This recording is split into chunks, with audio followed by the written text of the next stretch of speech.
Roasting on the rails. The heat is affecting train travel. If you're a passenger this week, it might take you longer to get to your final stop. All new at 5, 10 on your side's Brett Hall is in Norfolk explaining why. Nearly 143 degrees. That's what our infrared thermometer just measured the rails here outside of the St. Julian's yard for Amtrak. And because of that, the Virginia Passenger Rail Authority says they've had to do some adjustments to their schedules. In case you didn't know, why you climb aboard an Amtrak train when it's on the rails in Hampton Roads, it's the Virginia Passenger Rail Authority that manages the service. And the authority on protecting the passenger experience here is Jeremy Latimer. It keeps me busy. I enjoy it. Typically, a train leaving Norfolk can make it to Washington, D.C. in 4.5 hours.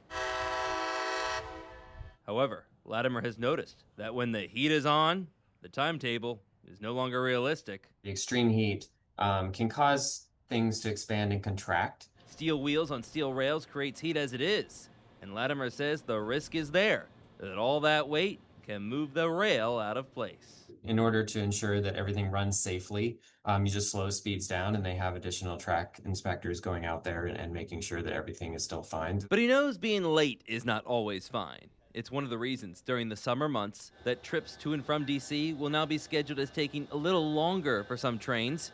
For instance, train 138 out of Norfolk today, estimated to take nearly 5 hours to reach the nation's capital. Weather is going to cause complications for any mode of transportation. It also just makes us maybe a little more irritable. And so having your expectations set, knowing that when you book your ticket, this is about the time you're going to arrive. The intent is just to make this a better experience. A better experience as we all continue experiencing this heat.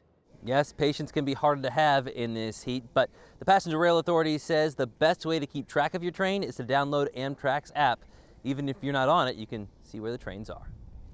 We're in Norfolk. Brett Hall, 10 on your side.